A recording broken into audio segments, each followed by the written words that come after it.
はい、皆さんどうもこんにちは、オックスアウトでございます。さて、今日はですね、こちらの、西の新しいフィルターシステムである、ジェットマグシステムを紹介したいなというふうに思います。で、西のね、フィルターといえば、以前にも紹介させてもらった、SWIFT システムがね、すごく便利で、僕も今もね、よく使っているんですけれども、この1から5ストップの可変 ND フィルターさえこんな感じで付けちゃえば、他のフィルターをこうやってね、ここにこう、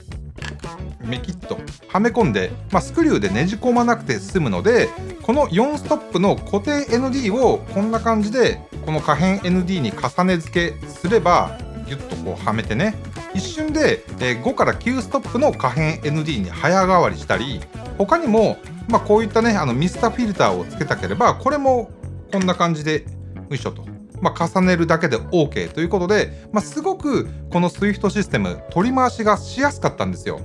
ただでもやっぱりね、この大元の可変 ND はこんな感じでスクリューでねこうつけなきゃいけないので、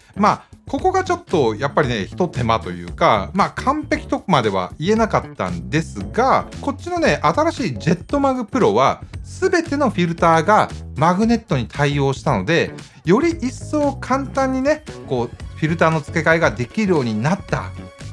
だけじゃないんですよ。いや、言うてマグネットのシステムなんてちょこちょこいろんなメーカーから出てたやんと。今心の中でツッコミを入れていただいた人ありがとうございます。このジェットマグシステムはですね、マグネットプラスロック機構がついているので、もうね、カメラバッグ内で気がついたら、そのマグネットタイプのフィルターが外れちゃってたとかっていうことがなくなったり、撮影中にね、ちょっとしたこう弾みで外れちゃうっていう危険性がね、もうなくなります。このジェットマグシステムも、1つ目にはね、こういった感じの、ベースプレートみたいなものをね、1つこう、1個取り付けるんですよ。こんな感じで取り付けたら、ここにはね、何のガラスも入っていない状態になります。で、このベースプレートを取り付けたら、このフィルターをですね、こんな感じでパチッとはめ込んで、少しね、こうひねり込んであげれば、これだけでもうね、ほら、こんな感じでもう絶対に外れないです。で、取り外すときはここを少しひねってからポンと、これだけでね簡単に取り外すことができます。いやー、これはね気持ちいいね。なので完全なマグネットシステムよりもこうやって取り付けたら、少しひねるっていうこのねワンアクションは増えてはいるんですけれども、でも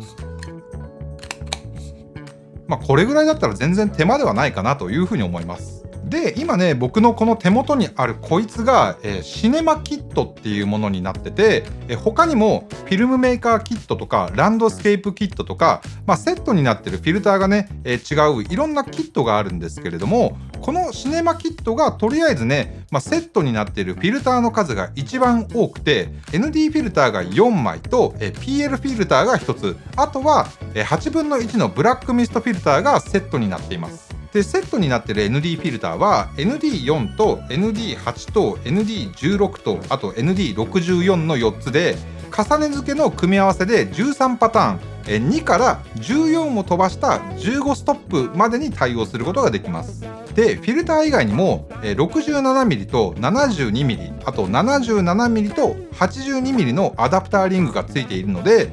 このいずれかのフィルター系のレンズであれば、別途ねステップアップリングを用意しなくても、使用できるのはねすごくありがたいですね。で、他にもフロントキャップが2つとリアキャップが1つついてます。なのでこのフロントキャップをすでにねジェットマグプロがついているカメラのフロントキャップとして1つ使ったとしても、残りのこいつらにもこのねフロントキャップをパチッとはめて、さらにリアキャップもパチンとはめてしまえば、もう完全にガードされるので、これをねポッケにこう入れて持ち運ぶなんていうことができるので、このあたりねすごく細かい気が利いてるのも嬉しい限りですね。そしてですね、皆さんお気づきかもしれないんですけど、このジェットマグシステムには可変 ND フィルターがまだないんですよ。で、実はもうすぐねこのジェットマグシステム用の可変 ND フィルターが別途登場するっていうことで、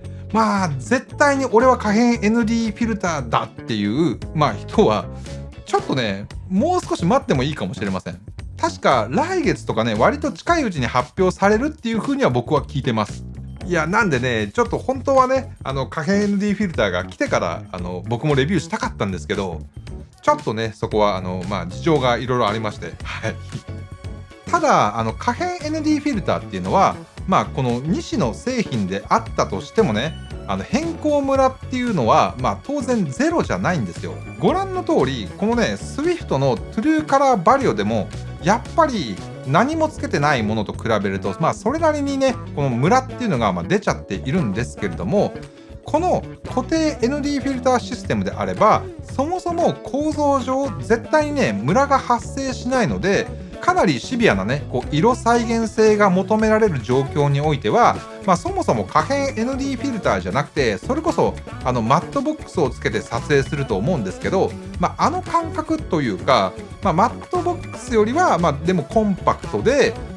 素早くね、複数の ND フィルターを組み合わせて原稿することができるので、マットボックスのバーンドアで、光をカットしなくても OK っていう状況であれば、こっちの方が運用はしやすいかなというふうにね、思います。あと、画質面においても、こっちの SWIFT システムよりも、ジェットマグに優位性がもう一つあって、それがね、フィルター1枚1枚がかなり薄くなったことで、だいぶね、蹴られにくくなったんですよ。例えば、動画の16対9であれば、SWIFT にND2 つとミストフィルターを 16mm のレンズにつければ、もうご覧の通り、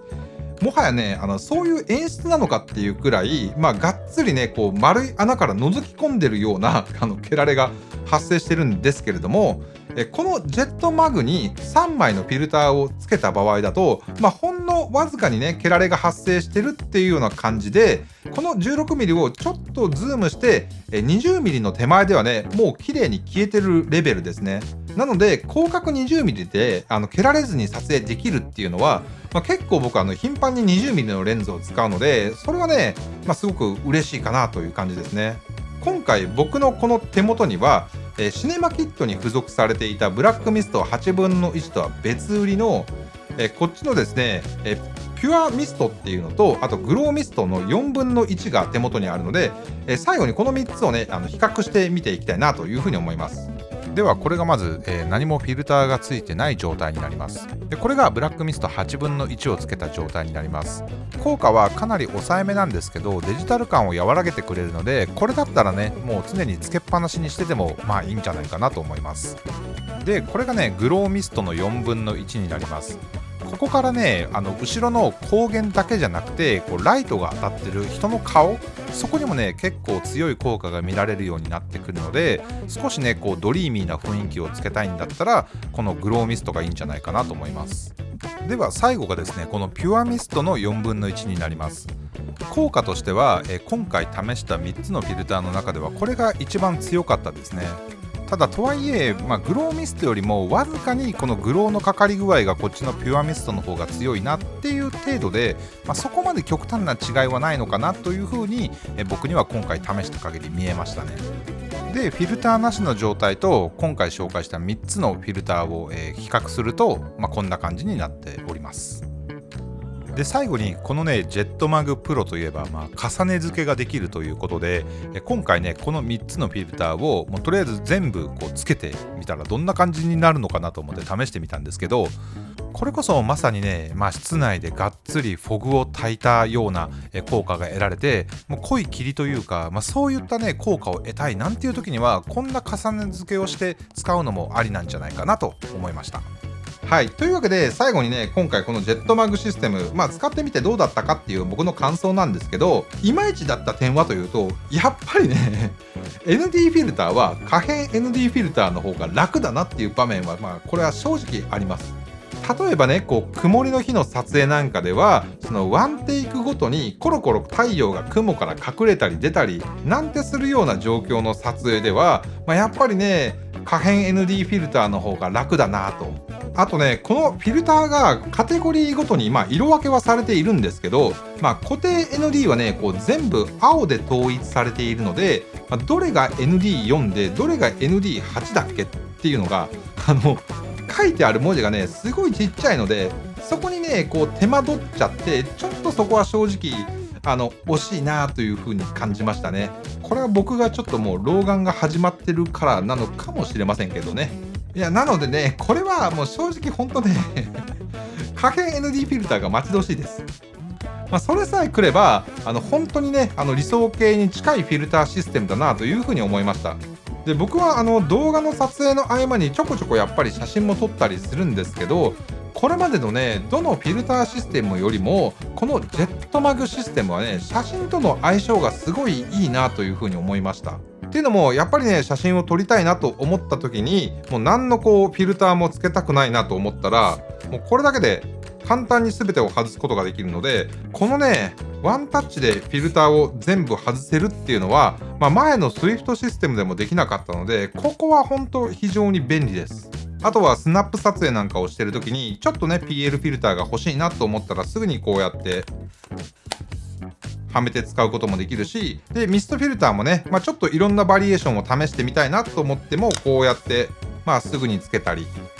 外したり取り替えたりすることができますし、長時間旅行の撮影なんかでも、やっぱりね、何回かこうトライアンドエラーはすると思うんですけど、そういった時でもこの ND フィルターを簡単にね、こう組み替えてすぐにこう試せるっていうのも、非常に便利なんじゃないかなというふうに思います。で、ちなみにね、これはもう完全に余談なんですけど、ちょっと前の動画で僕ね、ミストフィルターを、プラグインで再現できるっていうやつを紹介したんですよ。で、あの時に、もうミストフィルターいらねえわって動画内で言って、そのね、2日後とか3日後ぐらいにこの話が来たんですよ。で、声をかけてくれた人も、すいません、動画が出たばっかりで、すごくお願いしづらいんですけどっていう風に言いながら、ちょっとね、話が来たんですけど、確かにね、プラグインのね、ミストフィルターもすごく優秀です。プラグイン、確かに便利ではあるんですけど、ちょっとね、お値段はそこそこするんですよ。このジェットマグシステムのミストキットっていうのがあるんですけど、それよりもお値段はするので、やっぱりちょっとそこまでね、値段、お金をかけられないっていう方にとっては、全然こういったフィルターシステムでもいいと思うのと、あとね、写真に関しては僕、プラグイン使ってないんですよ。使ってないっていうか、そもそも写真現像ソフトに対応しているプラグインではないので、写真でミスト効果を得たいって言ったら、僕も今でもね、ミストフィルターは全然使ってます。なので、動画でしか使えないのに、価格をプラグインには出せないよっていう人も全然多いと思うので、そういった方はね、こういったフィルターシステムの方が、結局写真でも使うんだったら、こっちの方が楽じゃんっていう、ことも全然あると思うので、それはそれかなと思います。最後にもう一つだけ、フィルターに関してはね、Amazon とかで探せば、ほんとすごい安いものもたくさんあるんですけれども、このね、フィルターっていうのは、もう本当にもうレンズの前につけて、それこそ劇的にその写りを変えてしまうものになっているので、必ずフィルターは高品質なものを使いましょう。絶対です、これは。良い子のみんな、僕とお約束です。じゃないとね、ほんと後悔することになるから。僕がもう昔それですごい痛い目にあってから、フィルターだけはちゃんとしたものを使おうと思って、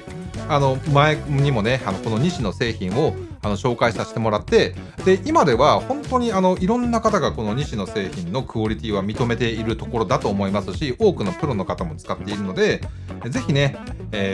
これからフィルターを新しく新調しようと思っている方は、この西の、ジェットマグプロを、検討していただければなというふうに思います。